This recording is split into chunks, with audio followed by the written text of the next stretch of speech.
relationships with their vaginas. This particular woman blows my mind. She was a sex worker, but she only did sex work with women.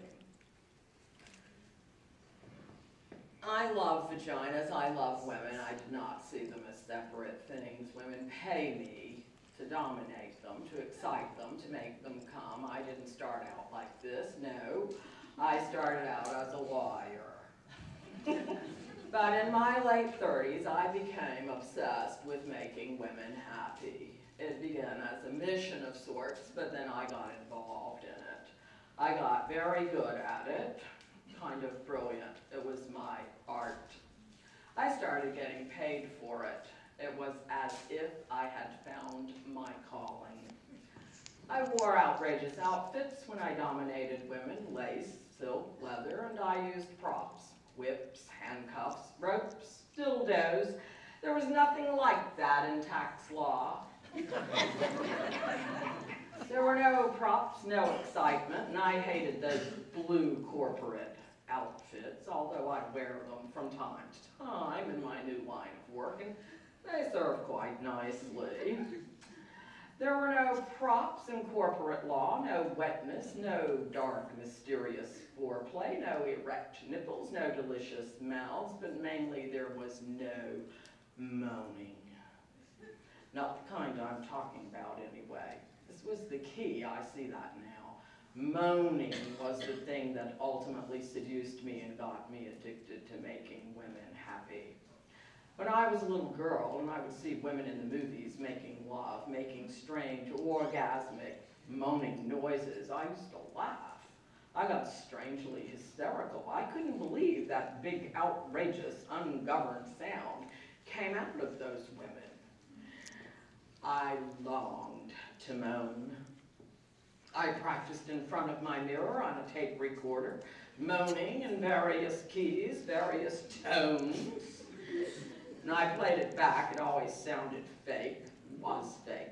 It wasn't rooted in anything sexual, just in my desire to be sexual. But then when I was 10, I had to pee really bad once on a car trip. I went for almost an hour, and when I finally got to pee in this dirty little gas station, it was so exciting, I moaned. I moaned as I peed. I couldn't believe it. The moaning, me moaning in a Texaco gas station in the middle of Louisiana. I realized right then and there, moans are connected with not getting what you want right away, but with putting things off. I realized moans were best when they caught you by surprise. They came out of this hidden, mysterious part of you that was speaking its own language. I realized that moans were, in fact, that language. I became a moaner. It made most men anxious. Frankly, it terrified them. I was loud, and they couldn't concentrate on what they were doing. They'd lose focus. They'd lose everything. We couldn't make love in people's homes. The walls were too thin. I got a reputation in my building, and people started staring at me with contempt in the elevator. Men thought I was too intense. Some called me insane. I began to feel bad about moaning. I got quiet and polite. I made noise in a pillow. I learned to choke my moans, hold them back like a sneeze. I began to get headaches and stress-related disorders. I was becoming hopeless. When I discovered women, I discovered that most women loved my moaning. But more importantly, I discovered how deeply excited I got when other women moaned, when I was responsible for making other women moan. I made love to quiet women, and I found this place inside them that shocked themselves in their moaning. I made love to moaners and found a deeper, more penetrating moan. It was a kind of a surgery, a kind of a delicate surgery, finding the tempo, the exact location or home of the moan. That's what I called it.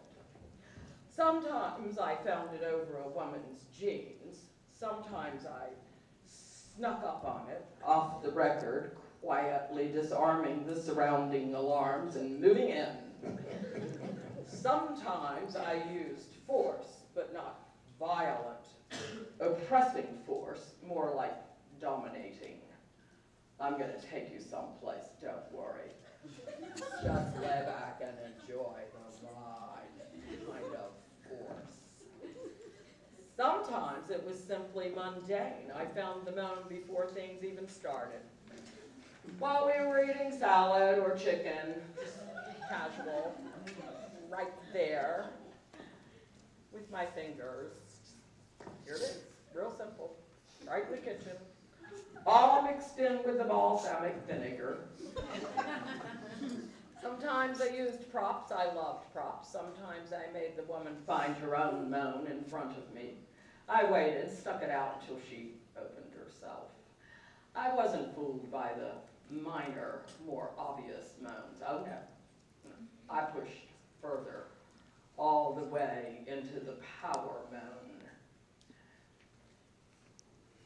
There's the clit moan.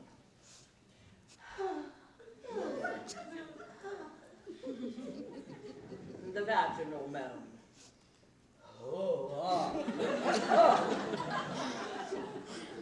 The clit vaginal moan.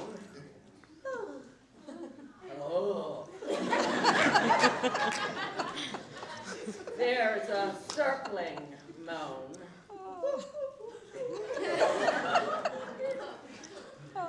Right on it, moan. There's the elegant moan.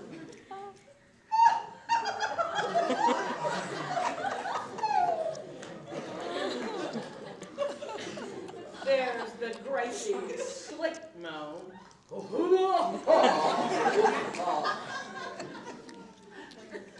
The wasp moan.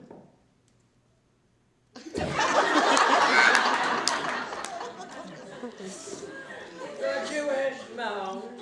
No, no, no, no.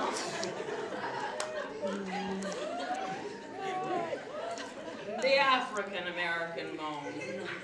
Oh, shit.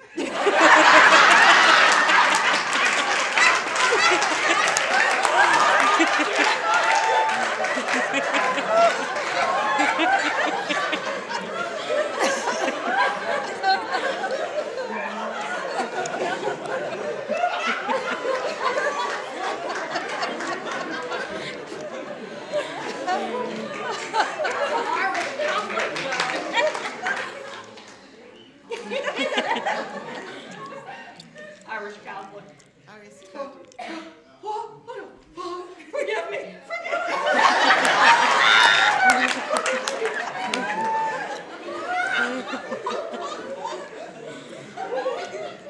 The mountaintop moan.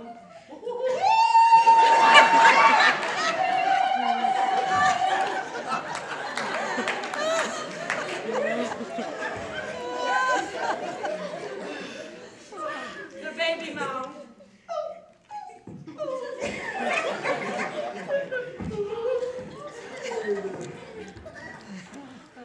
The doggy moan.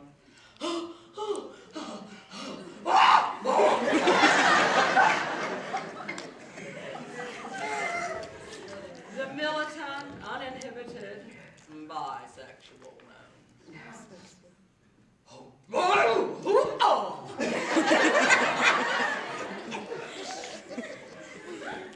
A tortured Zen moan.